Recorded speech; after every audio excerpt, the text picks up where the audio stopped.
Hey everybody, welcome to Always Bored Never Boring. You join me once again at my workstation. A few of my recent videos have been painting up miniatures from Blackstone Fortress No Respite, but in my case I was actually painting up miniatures I already had. These are actually my miniatures from the No Respite expansion. And people who may have watched my review of No Respite will know that I did have a little moan about the fact that they included very common miniatures that are available in quite a few different starter products and which I had in abundance.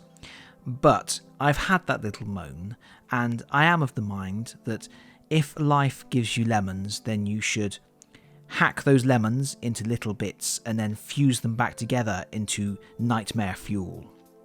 So that's what we're going to do. We're going to have a little look at this sprue of easy build Death Guard Marines, and we're going to see if we can make a few modifications to create something new. So the first thing to notice is, I'm going to put this to one side for a moment, and I'm going to show you one of my painted miniatures. This is the champion miniature from the set, and you can see that I assembled this guy with his arm swinging forwards. This is one of the easiest conversions you can do, because if we bring in one of my other miniatures, they're the same. The actual build instructions for this guy have the arm swinging backwards, so he's kind of in more of a swinging, shambling gait, which I didn't like too much. I thought it ruined the flow of the miniature a little bit. I didn't like the way it looked. So when I assembled this one, I put the arm forward. And the good thing about having his arm forward is it kind of makes him look like he's all hunched up and twisted. Also, it almost makes him look like he's got a hunchback. And I liked that a lot more. So that's a very simple conversion you can do. Here's another miniature from the set. One of the biggest problems with easy build miniatures is that they are more difficult to customize than the full modular kits that Games Workshop also make, because with a fully modular kit you normally have the torso, the legs, sometimes even the legs are split into two. You get left arms, right arms, different combinations. Sometimes the hands are separate from the arms, the heads are separate, and there's a choice of heads. So there's loads of different options. With the easy build stuff, they cut the miniatures into larger sections. So normally the legs are attached to the torso, sometimes the head is attached, sometimes the arms are attached. But this particular miniature does have a separate head, and a very easy thing you can do, and something which I do sometimes with miniatures, is just reposition the head. The way that the head is keyed, it will always face forwards, but by cutting off the peg and rearranging it, you can actually make him look in a different direction. Because if you look at the flow of this particular model, when he is looking along the barrel of his gun, it gives him a lot of forward momentum. He is marching forwards. He's lifting his gun up into a firing position. He's marching forwards. He has a very, very focused approach to going into battle. If you were to make him with his head facing the other way, then you change the narrative of the miniature, and in that case it would actually make it look like he was pivoting on the spot, like he'd heard something behind him and he was twisting and raising his gun up as he twisted his whole body around. And so just changing the head into a different direction is a very cool way of giving little changes to your miniatures that will actually make them look very different. But let's have a look at the sprue itself and see what we can do with what we've got. So one of the first things to notice about this kit is that some of the arms are separate and are very easy to swap around. Furthermore, if we look, all of the backs of the torsos have this little curved lip. We have one here, we have one there, and over here we have one there. And that is actually the front section of the backpacks, because the backpacks have a little section cut out, and that should mean that all of the backpacks are interchangeable. So something you can do is just swap the backpacks around and swap the arms around. So we're going to have a little look at, we're going to start with, we'll do the bolter guy first. And what I'm going to do, I'm actually going to use a bit from a bits box as well. I'm going to change his head, and I'm going to change his backpack to one of the alternative backpacks. So I'm going to cut all the pieces out, and then we will see what we can do.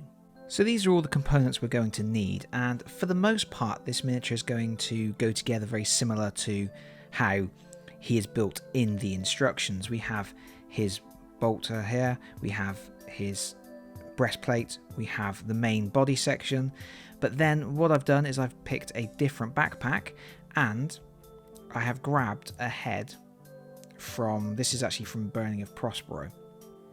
So first things first, we might as well put the torso on the front, and I'm going to use a little bit of glue, but you don't have to. Because I'm using a little bit of glue, I'm going to actually trim the pegs ever so slightly. By trimming the edges of the pegs off, it just means you get a really close flush fit if you're putting a little bit of glue into the recesses.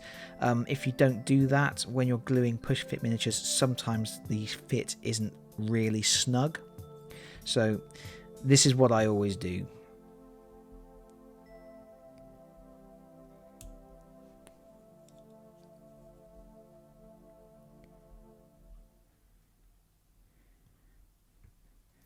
Not taking off a lot, just a bit to give the glue some room.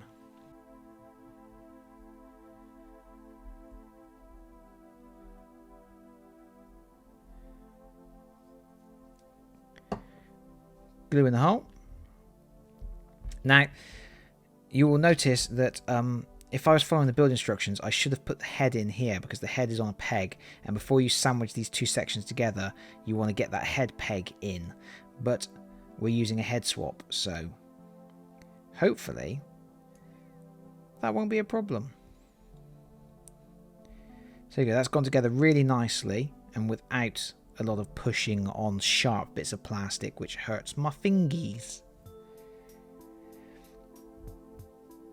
So the gun will just go on as normal as well, but let's look at this backpack. So we've got the backpack, it's got the curve here, and like I say, all of the backpacks have a section cut out, so they should, even if they don't fit perfectly, be relatively close. We might be able to just use a little bit of green stuff to fill any gaps. But I've noticed that as this one goes on, it doesn't fit really well, and the reason being is there is a very tiny piece of plastic just showing there, and that is stopping it sitting flush to the back of this marine, so we need to remove that.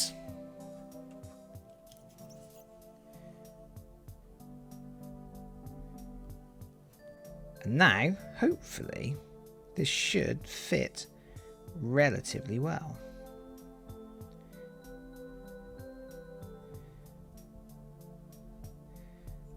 Right, it is going to gap at the top, so we're going to need to,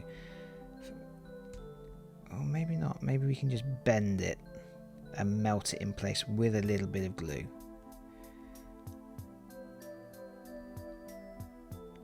Let's see what I can do with that. So after a little bit of tinkering, it turned out the easiest thing to do was to actually cut the peg completely off of the back, and then this will sit on quite nicely, like so. So we're now going to glue that in place.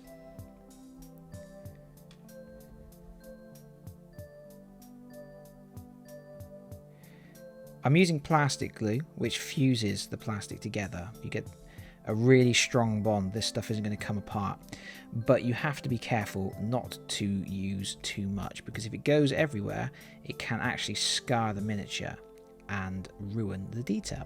Sometimes that's not such a bad thing with Death Guard, because it just adds more scarring and pockmarks to their armor, but with other stuff you may not want that to happen. Okay, so the backpack is on. Before we put the gun on, let's take a look at this helmet. Now, this has just got a ball socket at the end here. It So it's designed to go into a recess and go in any direction it wants to go. So I could do it like that, so it's basically like the other guy, but I want to put the head looking this way, like that. So I'm just going to put a drop of glue in here.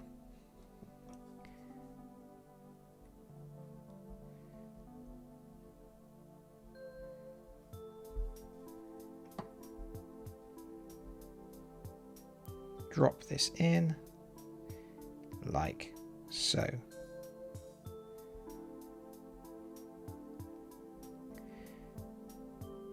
So obviously this helmet doesn't have any Nurgle bits on it. I'm okay with that. It's obviously something that if you want to use some green stuff, you can mess about with it. You can add some more detailing. Put a couple of horns sprouting out of it or something. But I'm okay with it being like that. And then we just need to put the gun on the front. Now again, I'm going to cut the pegs. Just a little bit.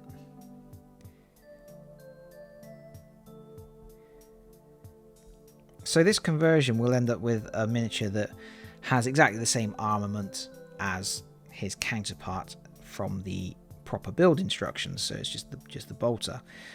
The other ones that we're going to do, we will mix up the weapons. And make some stuff that isn't necessarily list legal.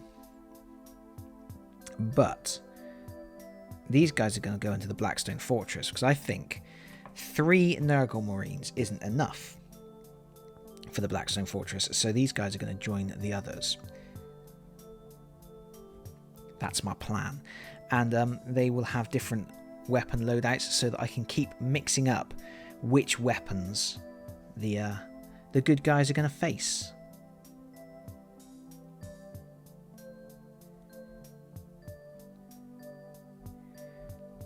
Going to be careful here not to put too much glue in, and because this is the way this is keyed, it's only going to go one way, and on it goes. Again, nice and easy because I cut those pegs. There's no real resistance or anything, and on it goes. Then obviously we just need to attach him to a base like so, and there we have our first completed very easy Plague Marine conversion. Let's compare him to our original.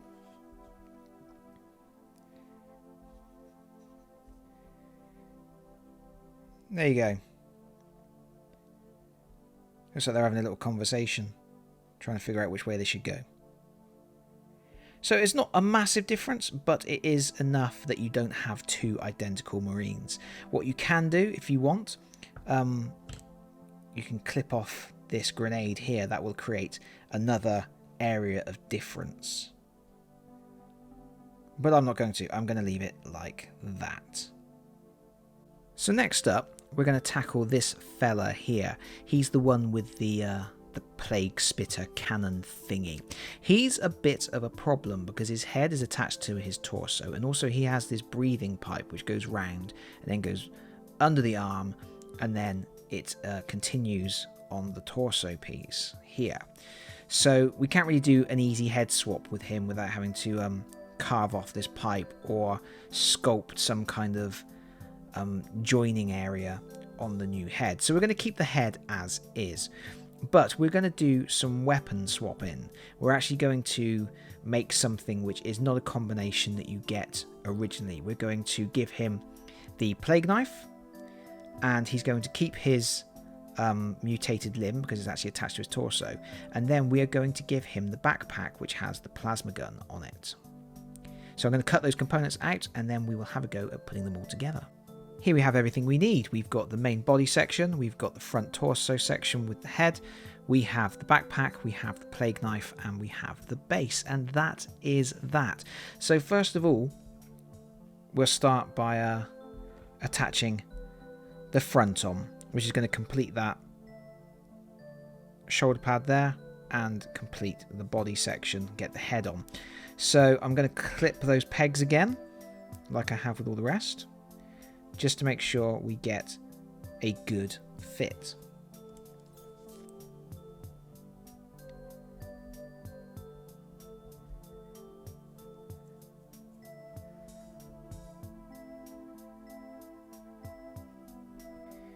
We should just push together like so. Perfect. Again, really nice close fit.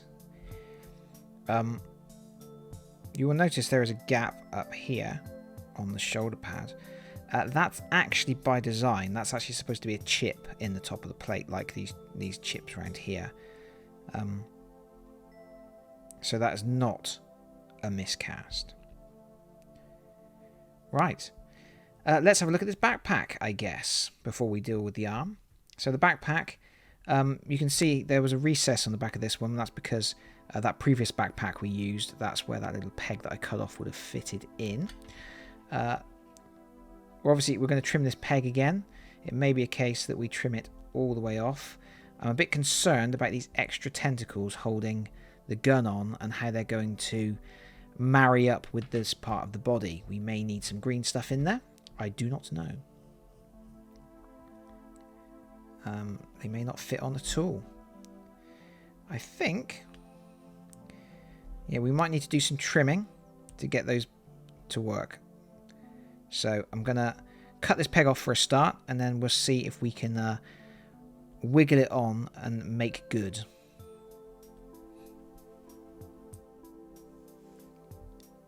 So after a very long time of gradually shaving small bits of plastic off of the back of this miniature, I actually managed to get it to fit. This was not an easy thing to do. It was a case of I had to cut the peg off, then I had to cut the curved part that holds the backpack on off. I had to glue that on separately. I then had to keep dry fitting the backpack and then shaving small amounts off a bit at a time until we could get a close fit. There was elements on the model that had to be carved off, and also there was some of the tentacles had to be reshaped as well. But we got there in the end, and it's on. The next thing we're going to do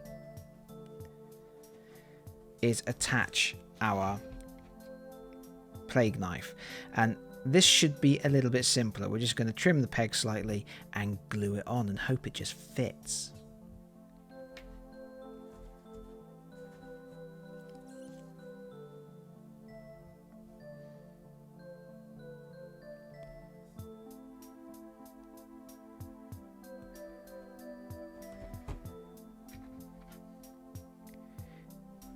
It seems to have the same shape, hole and peg, so we shouldn't have a problem, he says confidently.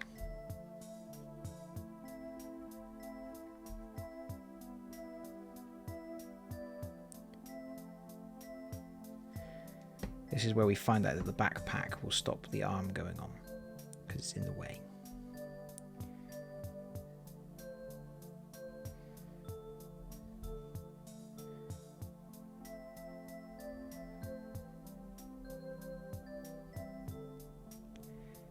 There we go. It's on. So we have a finished Marine with a mutated arm, a plague knife, and a plasma gun around the back. All we need to do is stick him into his base. And I'm very glad to see the back of this conversion because it was a lot more fiddly than I was hoping it was going to be. And that's just down to the problem of using these easy build kits rather than using modular ones. So that leaves us with our last Marine, which is predominantly the components from the champion. But we're going to be arming him with what we've got left, so he will get his power fist, and then he will get the plague spitter thingy launcher. I can never remember the name of that gun. It really annoys me. The other thing we're going to try and do, unfortunately his head is attached to this front section of his torso. But what I'm going to try and do, I'm going to try and get that head off and see if we can actually replace it with this helmeted head. So these are all the components removed from the sprue. We've got the main body section, we've got the front torso with the head attached, the power fist, the weapon, the thingamy-bob, the backpack, and this alternate head. Now, first of all, it's important to note that the head is actually attached on this torso section, so we're going to have to cut that off. And then our replacement head is on a peg, so we're going to have to cut that off, and we will probably have to cut off most of this neck, if not all of it, because otherwise it's going to stand up high when we attach it in here. So I'm going to do the cutting now. I'm not going to do that on camera in case I cut my finger off, and that'll be embarrassing. So there we go. We've taken this poor chap's head off. It's quite distressing doing that. And now we are going to attach this front section onto the body. So as before, we're going to clip a little bit of the peg off. Oh, it's got it's a little bit of his head stuck on my cutters. I'm sorry, dude, but don't worry. Grandfather Nurgle will provide you with a new one.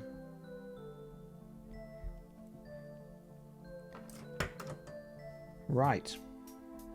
Little bit of glue going in our recess here.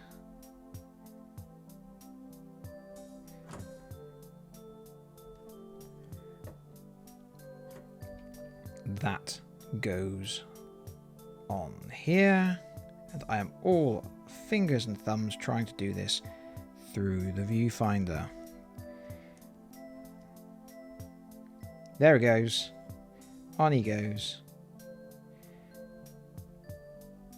And then you can see that I have cut this down, and we're going dropsy, and we're going to stick this on here like so.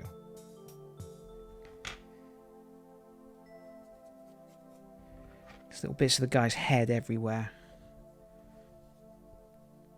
It's all statically charged and sticking to my fingers and my tools and everything.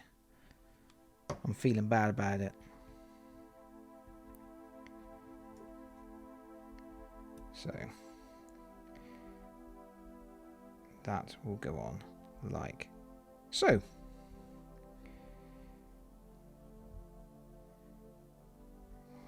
His neck might be a little bit long. Might be a little bit long, but I think when the shoulder pads are on, that'll be okay.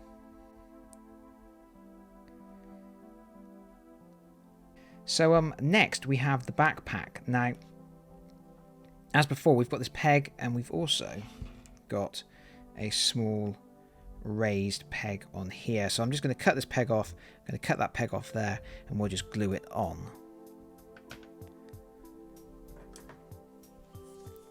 He says very confidently after the trouble he had with the last backpack. So that comes off there. And just a little bit of that off there. And hopefully, I might need to take... Well, yeah, I'm going to have to take the whole thing off. We'll take the whole thing off. Go on, off you go. And hopefully, we would just be able to position this one on here. No, we're not. We're going to have to do a little bit of trimming again. Hey ho, folks. So actually, this was actually a very easy cut.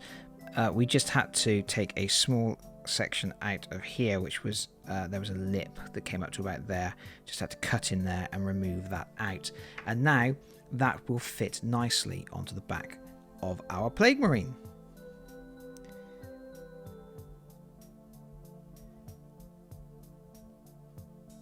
Like so. Stay. I said like so. That means you stay. So, we're going to trim this peg down.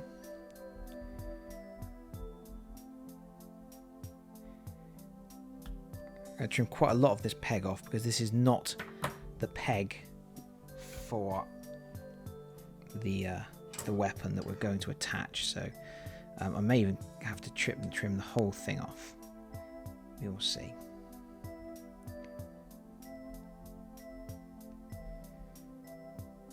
No, that's gonna pretty much work.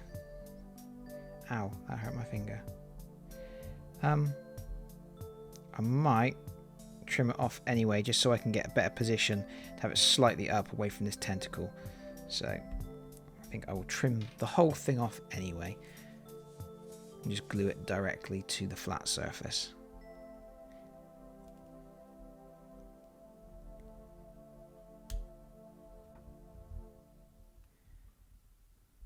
I feel like this is a very messy video. I feel like I'm fumbling through this process.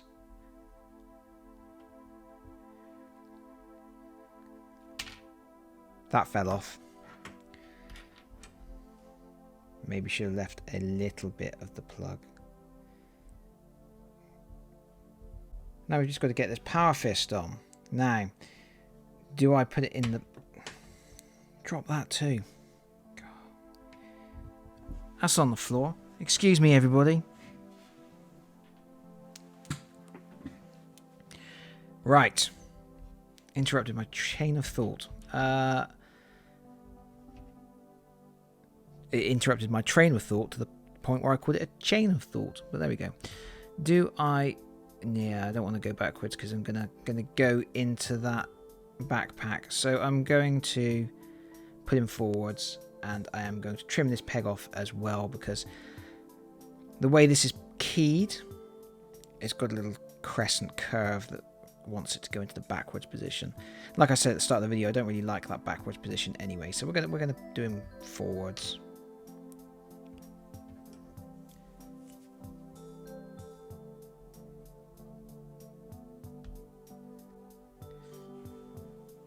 What we've got to do now is attach him to his base.